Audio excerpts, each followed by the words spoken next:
Hello kids, I'm back again. Sooner than expected. I realized I could probably do another 10 minutes here before I leave. And so I might do two films in one shot here. So here we go. Well, we left off, if you remember, where Jimmy and Billy had watched the 6 o'clock news, and there Jimmy was on camera being filmed flying over the beach and over the water in Santa Monica. This is just as the film faded on the TV shot. As the film faded, the announcer came back on. This whole event happened about 3 o'clock this afternoon, apparently beginning at the Santa Monica Pier. We don't have any footage of the beginning, but we have interviewed some eyewitnesses that claim they saw the boy climb up on the rail and step off without falling in the ocean. He apparently hovered there somehow before going further out over the water. Now this would be pretty hard to fake with some kind of projection system. I lost my place, I got to check in the time.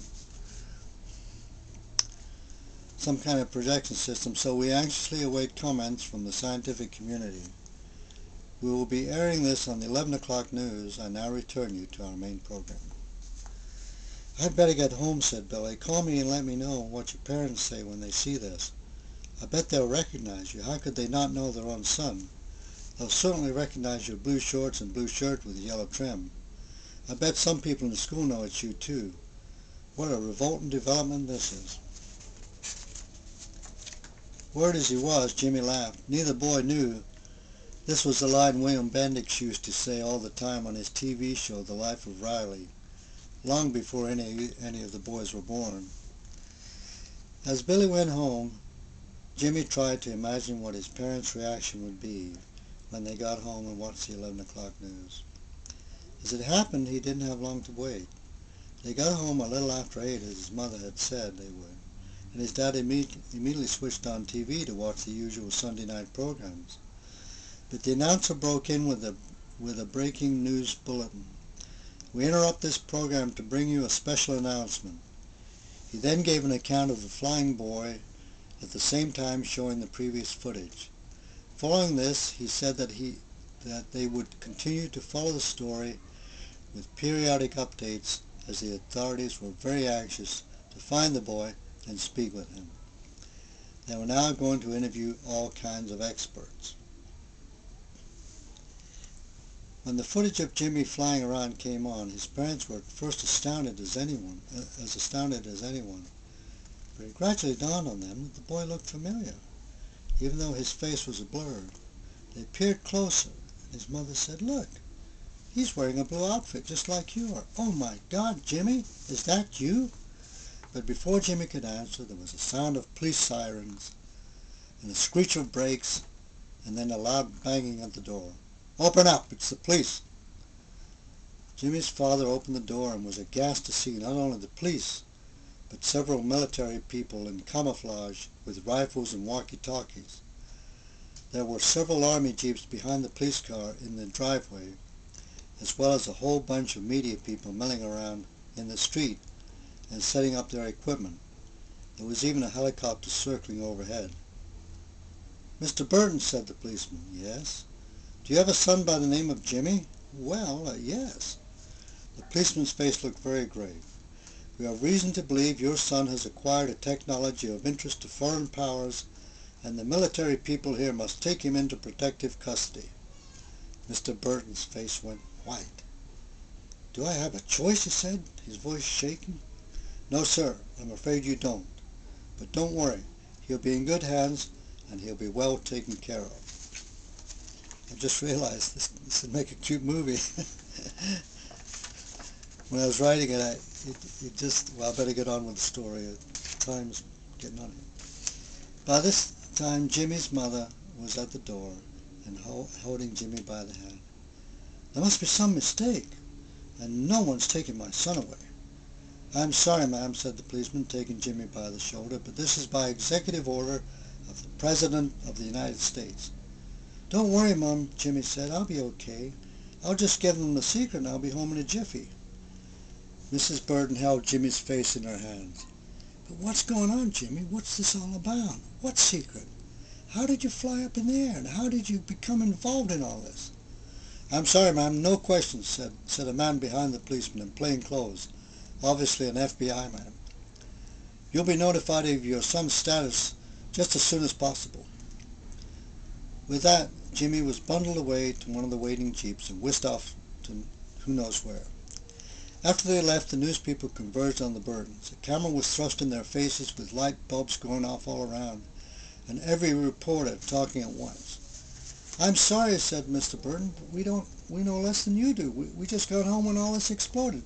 We've no idea what it's all about." But, yelled a reporter, "how did your son—" "I told you I know nothing. None of this makes sense to us." No further comment.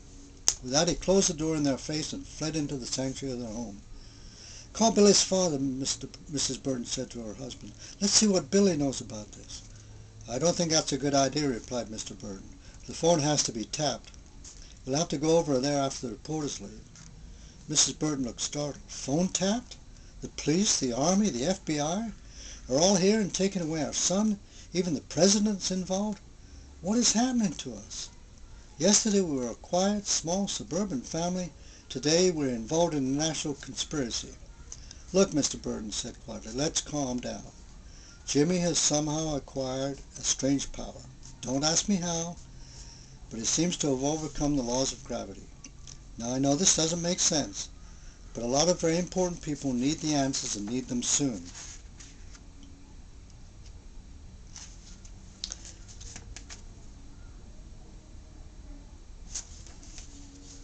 I'm sure as soon as they have what they want, Jimmy will be home, and that will be the end of it.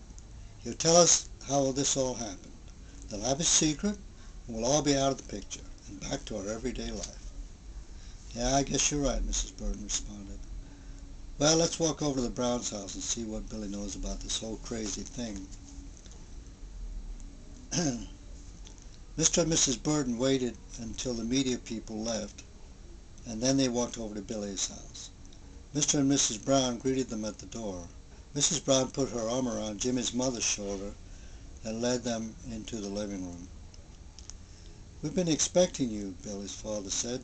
"Didn't want to call you when you were in the middle of all that media blitz." "Just as well you didn't call," Mr. Burton answered. "Look, Jack, have you talked to Billy?" "Of course," replied Mr. Brown. "He said the whole thing has to do with a pair of tennis shoes." "Tennis shoes!" Mrs. Burton exclaimed. "My Lord!"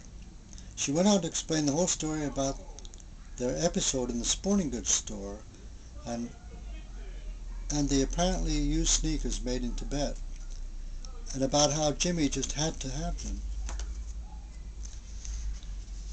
Well, now we're at Chapter 3 finally, and this is titled A Presidential Encounter. I'm not sure how much time I have. Let me just read a couple of paragraphs to introduce you to this chapter, and then we'll wind it up till next time. It was almost dark by the time the convoy had taken off from Jimmy's house. The FBI man sat next to Jimmy in the back of the Jeep. "Where are we going?" Jimmy asked. "To the airport," replied the FBI man. "Look, son, you have no idea what danger you're in. We know you have somehow acquired a technology completely unknown to man on Earth. You're just having a little fun with it, but the potential for industrial and military uses are infinite. A propulsion system that apparently uses no equipment or energy. Can you tell me how you got it, how it works, and how you control it?" Jimmy thought for a moment. They'd never suspect his sneakers. "Sir," he said, "with all due respect, I'd rather not." "But, son, you have to see our point of view. We can't let you go only to be kidnapped by a foreign power. Our country would be at a great disadvantage if some other country had this and we didn't. We simply can't let that happen." "But even if I gave you the secret," Jimmy replied, "wouldn't I still have the power? I mean, I can't just forget it." "Well, we may have to give your whole family a new identity and relocate you," the FBI man said. It occurred to Jimmy that he couldn't just tell them about the sneakers. They'd want to have them. Probably dissect them, analyze them, and then try to replicate their power. "Well, here we are," the FBI man said as the convoy came to a halt. "I'll be handing you over to a Secret Service man. He's with the President's detail." The convoy had pulled into a section of the airport reserved for private jets, and sure enough, they were right alongside Air Force One, the President's plane. Jimmy gulped. Was he being taken to the White House to see the President? Okay, end of that section. I hope you're enjoying the story. And I'd like to hear from you, how you like it so far. Thank you. Bye.